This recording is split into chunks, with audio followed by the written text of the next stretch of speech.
and we are all grateful.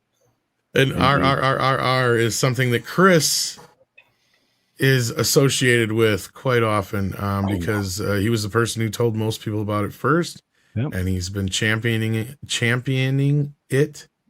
Every single time you've been here for the past month, every chance he can, been going on about RRR. So before we get into it, Chris, just share with the audience, those that might not have seen it, exactly what is RRR and why should everyone go see it? And then Chris, Culture, and myself will get into if you're right or not.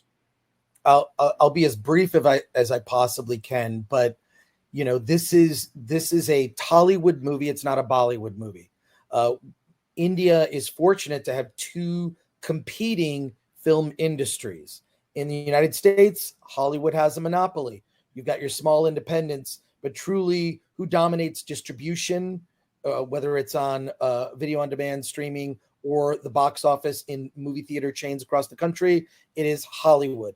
And I think the benefit that India has is you have two competing film industries, Bollywood and Tollywood. And that I think actually that type of competition makes filmmakers work harder for audiences. The director is a gentleman named S.S. Rajamouli, whose previous films include Bahubali, which is also on Netflix. RRR currently debuted on Netflix about 3 weeks ago. And I became aware of it because the weekend that the Batman opened, it was number 2 or 3 at the box office. And I couldn't believe it. I'm like, how is a Indian movie, you know, ranking in the top 10, much less, you know, close to the Batman, you know, opening in limited release? And so I went to see it and was blown away. It's the type of movie Hollywood cannot make today. What is that movie? I'd like to be able to put RRR into a box for you in terms of its genre, but you can't because it has everything you could possibly want in a film. It's drama, it's action. I mean, incredible over-the-top action like you have not seen in a film. It's historical epic set in the 1920s. It's romantic. It has singing and dancing. It's the type of Hollywood. It's the type of movie Hollywood used to make. And by that, I mean, Hollywood movies traditionally were genre-less, meaning they included little elements of every genre, right? Like just to appeal to a broad audience. And that's what RRR does. It is 3 hours and 7 minutes. It's an epic. It also flies by. I saw it 4 times in the theater, twice to kind of an empty theater where there just weren't a lot of people. And the reasons for that were the times to screen the film were like in the afternoons. They were like 3 in the afternoon. Okay, 3 in the afternoon on a Tuesday, I'll go see it. Then it became this phenomenon. And the last 2 times I saw it in the theaters, we're doing what they call the encore, which was spelled with 3 R's. And they re-released it for 1 day in theaters. This is after it had already opened on Netflix. Packed audience. Audiences were packed. It was the word of mouth that was out there. They're not running commercials. It's not all. This thing is truly a social media phenomenon. And if you look, you'll find other videos. Oh, hey, Yellow Flash. There you go. Hale Ross, sponsor of the show. Yellow Flash. Good to see you here. But this movie is also the type of movie that Hollywood cannot make today because it has more male energy than all the movies I've seen this year, and that includes Top Gun and The Northman. It is incredibly and let me just say, you know, male energy appeals to men and women. We've forgotten that women like strong male characters. To me, that's why Marvel became successful. I'm talking about the early days of Marvel, you know, when they had male characters that weren't either sidelined and or diminished in scope. And this is all about the incredible male energy of the 2 lead characters, Ram and Beam. And they're based on historical figures that were revolutionaries in the early 1900s and the 1920s, fighting against the British, which, you know, India at the time was a colony of the British. So what I find really interesting, because I saw the film at a screening with a bunch of what I would describe as young hipsters, And they totally resonated with because the white people are the bad guys in this movie, much like that's what they liked about it. Yeah, but there's two things that are weird about this movie, right? The movie is not overtly political. It's very nationalistic for India, right? In fact, there's a over credits musical number that is pure Indian nationalism, the type that which we could never make today. They question if you see a US flag, people get triggered by that. And to those people, I say, fuck off. I'm sorry about my colorful language today. That's okay. As the one non-American on this, but I just want to say, for the record, we need more America. Fuck yeah, movies. We really need that in this day and age. But I'll finish real quickly with this. But it's interesting. So I'm watching these hipsters, and the message is resonating with them. Like, there's a really incredible speech at the beginning of the movie that Governor Scott, he is the governor that's running this area of the country, and it's all India wasn't even a country. Played by Ray Stevenson. Let's not forget Ray Stevenson, amazing. The Punisher himself. Yeah, he was fantastic in this film. He and the woman who played his wife, who's incredibly evil. They're very much caricatures, but it's so I'm trying to get so much out about this. So it's interesting. They buy this girl at the beginning of this little girl who sings a song and does these little tattoos, and they just buy her because she's nothing. And they describe her as, they describe the people as brown rubbish. That's what he says, and then gives this entire speech about the value of a bullet, that this brown rubbish, not worth a bullet. Just take care of it. And so they're really set up to be horrible villains, the British in this, which is, this is historically accurate, and I don't know. I don't have an issue with it, but that really appealed to colonialism. The sort of anti-colonialism message really appealed to the hipsters. The other thing about this movie, which if you pay attention, it's very pro Second Amendment. Yeah. One of the characters, Ram, who's kind of I'm going to try to be as spoiler free as possible. One of the characters, Ram, is kind of this double agent. He's trying to get guns for his tribe because he learned from his father that guns represent freedom. Guns represent, you cannot take over my people. And had the Indians at that time had guns, they would not have become a colony of the British. They needed guns. And there's a whole thing about an appreciation of a weapon, the value of a bullet, what guns mean, learning to use a gun responsibly. Guns, there's so much gunplay and action in this, and very much originally played. It's fantastic. So I find it very amusing that the movie seems to have two opposing political messages. I don't consider them necessarily opposing, but it's interesting that they appeal to different sides of the political aisle. So I find it like all these hipsters seeing it like, do you know you're seeing probably the most pro Second Amendment movie that has been released in the last decade, and it's from India, right? Tollywood.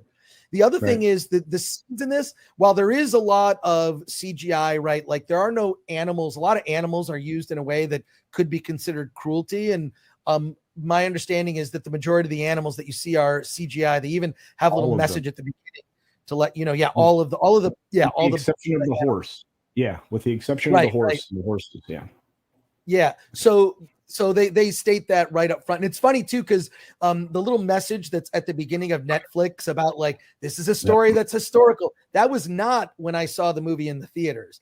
Netflix added that as a sort of like, to sort of be aware that some people might be offended by this movie. But it's just so like, I'll just give you the last thing I'm going to say, because I really want to hear what you guys think. There's a scene at the beginning where Ram's character, who is a police officer working for the British, they did hire locals to be part of the police force. He's set off on a path to capture a guy who throws a rock and hits a picture of the king. And so like, get that man, bring him to me. And Ram just goes and doesn't let anything. I mean, it's right out of like, Raiders of the Lost Ark, this epic scene. They had 20,000 extras. Those are all real. They spent nearly 30 days making that one scene was shot over the course of nearly 30 days. And they used 20,000 extras. That scene alone at the beginning, the introduction of Ram's character, and he's trying to make his way in the police force because he's on a mission. You'll find that out as the story unfolds. But it's and also this movie was made for $75 million. This 3-hour epic, and it doesn't feel like 3 hours. Now there is in the middle of the movie, when I saw it at least twice in the theater, they have an intermission, a 5-minute intermission. They do this little countdown clock. I do recommend, once it gets to the middle of the movie, there's this like perfect breaking point in the story. Take a break because there's so much to process. Having said all that, I can heap praise on this forever. And the reason I'm so passionate about it is I feel like a lot of times we as a group of people on YouTube talking about pop culture movies and whatnot tend to go down kind of a black pill dark rabbit hole of like all of the franchises suck these days. Disney sucks. Star Wars is run by morons. Star Wars insults its audience constantly. Like this is horrible. And in lieu of making our own stuff, the thing to do now is to support things that are better than what Hollywood's doing. And this is the best Hollywood movie I've seen. It wasn't made in Hollywood or by Hollywood, and Hollywood couldn't make a movie like this.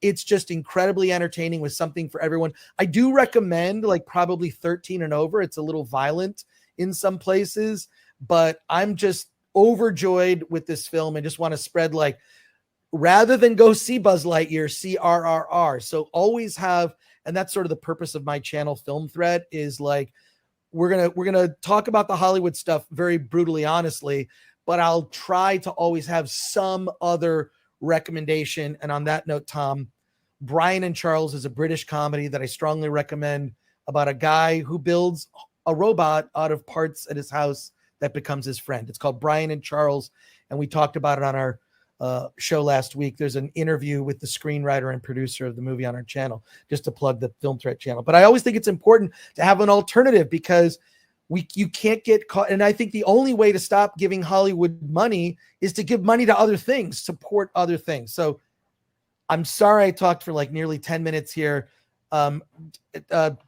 Andre, Culture, I'm really curious what your thoughts are on this film. Well, I got to do this first. Chris recommends. So. Thanks, Tom. Yeah, Brian and Charles. It's in theaters from Focus Features, and if you love peculiar British comedy, this is in that vein. Yeah. Okay. Anyway, back to RRR. Let's begin with you, Chris. What are your thoughts on it? Oh, I think you mean Culture, but that's fine. I'll go. Yeah, sorry, I meant Culture. That's look. Both begin with C. Yeah, what's the amazing thing about this film, Chris already mentioned, it's the most expensive film ever made in India. It's the most expensive Indian film. I should probably say that way.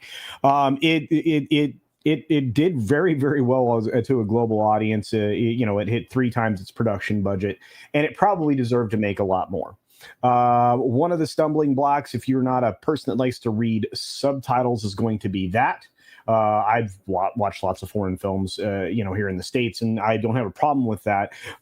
If you're not huge into musicals, I think you'll run into a stumbling block there because there are multiple musical numbers in this in a traditional Bollywood style.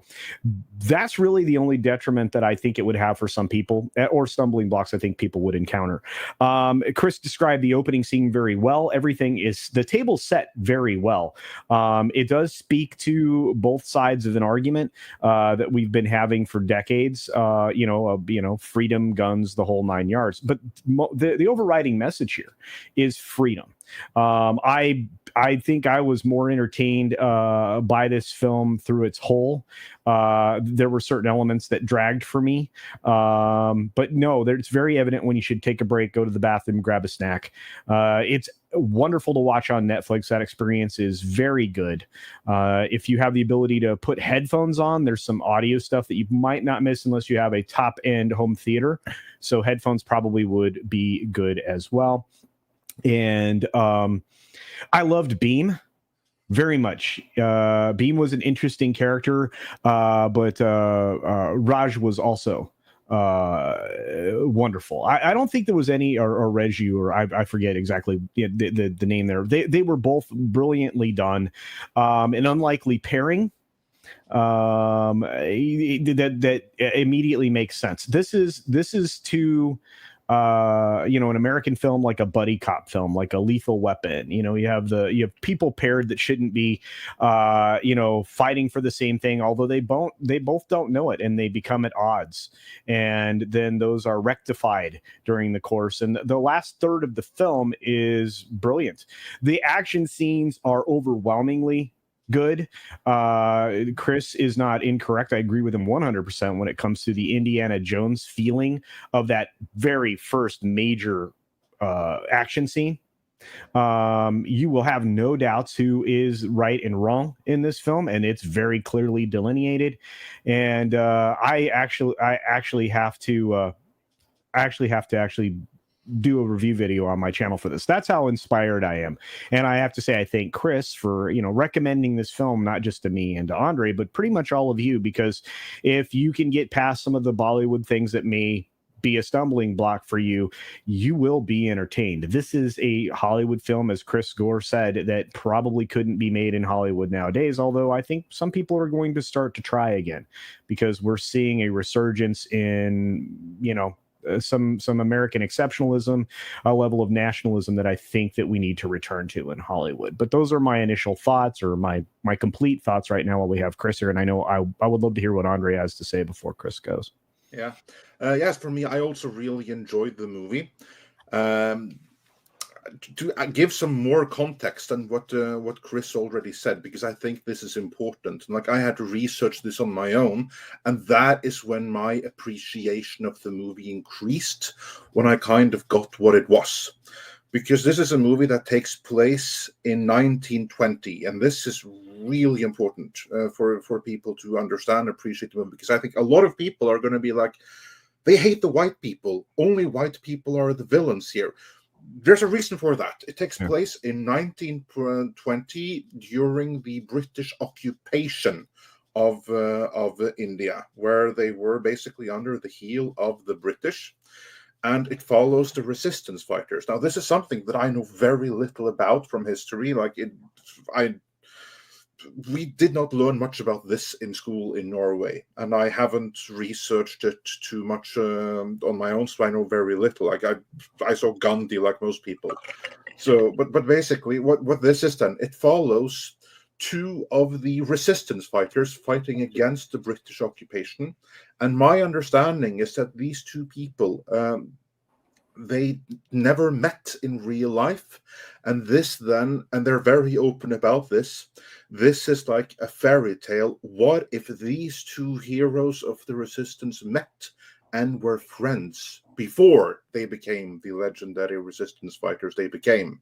That is what this movie is. So it's hyper real, it's over the top, it's really exaggerated, and it's really awesome because of it. And this scene that Chris described, when the one who appears to be a complete sellout working for the British, of course, there's more to it. But that scene, when he goes out into the crowd to arrest that one man, it's one of the most badass scenes put on film for many, many years. I mean, it's the hyper masculinity is pure there. And it's a scene for both men and women, because it's one that celebrates masculinity. It celebrates the Second Amendment. It obviously doesn't mean to do that, but it does it by pure accident. It's a movie that basically celebrates freedom and fighting for your culture and for your nation. It's the kind of movie that couldn't have been made today in the States, although it really should. Imagine if you had Braveheart, and then you have maybe, I'm sure you must have like some heroes of the resistance in the States too that never really met. Imagine then you make like a really over the top thing about those. That's the equivalent of what this is. And it's awesome. It's really cool. You just have to go in knowing that. And I'm generally not that much into Bollywood movies with the dancing and all of that, but I will say that here it was really well integrated into the movie, so it wasn't like distracting, because it was just so perfectly integrated. And I also enjoyed what they did with the title sequence and everything like that. Master Sidearms said in a comment here, RRR, Rise, Roar, and Revolt. You learn this 45 minutes into the movie, LOL. Yeah, that's about right. Well, what's funny is, So that's when like the pre-intro sequence is over. Yeah. Yeah, so there's like an intro, and the title comes 45 minutes into the film. So I will take issue a little bit with what Culture said earlier about the music being, there's really like one musical number, a dance number that's actually part of the story. There's a song that Beam sings where he's literally being forced to like kneel, and he never kneels. He will not kneel, right? I think that says something. There's also, so that music is the way music is used in the movie is part of the story. So it's not like a musical where sometimes musicals can get boring because the movie stops and then we have to have a song. All of the music that's in this is part of the story as it unfolds. So just a minor issue with that Culture, not a big deal. No, it's fine, and I understand where you're coming from, but I do believe that there's one scene in the middle that does interrupt the flow of the film. So, all right, fair enough. We'll talk about it. I hope we'll talk about it again in the future, because I love the conversation around this, because I don't have anything bad to say. I just wanted people to be aware of some stumbling blocks they might have. So yeah, same with me. Like, I don't have a bad thing to say about the movie. It's just like some things people need to be aware of. Yeah. Absolutely. But also, again, back to my point about like why it's important that we see these movies. It's because if you're not going to see Lightyear, we need other choices. Yeah. You know, if you're not going to subscribe to a Disney Plus, which I fully understand why you wouldn't. You know, I'm stuck with my subscription. I feel at this point, there have to be other choices, because by supporting that, like, look, there are no elections per se when it comes to entertainment, but Hollywood pays attention to money, and what you spend your money on, that's a vote. You have voted in favor of it. It doesn't even matter if you didn't like the movie. You could go into Lightyear, despise it. The studio doesn't know. They don't care. They already got your money. So the point is that any way you can spend your money somewhere else or support something else, Hollywood is going to notice that. I mean, if you look over the past few weeks, RRR has been in the top 10 of everything on Netflix. You see those top 10. I pay attention to stuff like that. Like, that's a way to discover other things that might not have been on your radar. And it's been in the top 10 consistently. That says something, right? So these kinds of things, like not just RRR, but alternative forms of entertainment, whether it be an indie movie or a smaller film, pay attention to it. And RRR is one of those, and anyone that's seen it, and especially if you've seen it in the theater. I know Andre and Culture, both of you saw it on Netflix, and that's great because we have amazing large televisions, I assume now. I mean, they give them out like candy at Costco. TVs are pretty cheap. But on that note, you know, like seeing this in the theater with a packed audience. I think the last screening I saw was at an AMC theater where it was part of Beyond Fest, and they did this special screening of it. And I think it was about 500 people, and it was the energy in the room was just insane. In fact, if you want to go down a real rabbit hole and look up other RRR videos, including trailers and some clips from the movie, there are videos, a series of videos. There's two types. One where you see audiences watching RRR or watching the trailer and they just go nuts. And the other one are children reenacting key scenes from RRR, which I find very entertaining. So there's a lot of love and support for this film. And I think that the audience in India just loves that these movies are finally getting appreciation outside. You know, like I've grown up and I think Andre and Culture, like you, I grew up watching a lot of movies with subtitles. So subtitles that's not a turnoff for me. I don't care. But, you know, I discovered Japanese movies. I discovered Korean films. I discovered French films. I discovered lots of different types of cinema from around the world. This is all new to me. And, you know, I would also recommend not just Bahubali, which is S.S. Rajamouli's previous film, but also films like KGF Chapter 1 and 2. And both KGF Chapter 1 and 2 are on Prime Video, Amazon Prime Video. So if you have Prime, you can watch KGF Chapter 1 and 2. It's an epic movie. It's basically about a crime lord in India And I would describe it as, if this was Scarface, it would be like Scarface takes over the state of Florida and declares war on the United States. It's the most bizarre, over-the-top crime film you've ever seen. And the lead character, his name is Rocky. And it's you just got to see it to believe it. It's just so, it's in the same way that RRR is over the top in terms of its violence and drama and everything else, and humor. There's a lot of humor in RRR. I think I should have mentioned that. Like, just this is another way for you to support other movies and not be stuck to, well, I have to watch all the Marvel Disney Plus shows or I'm not going to understand the new Thor, which I think is a terrible decision on the part of Marvel to now make it like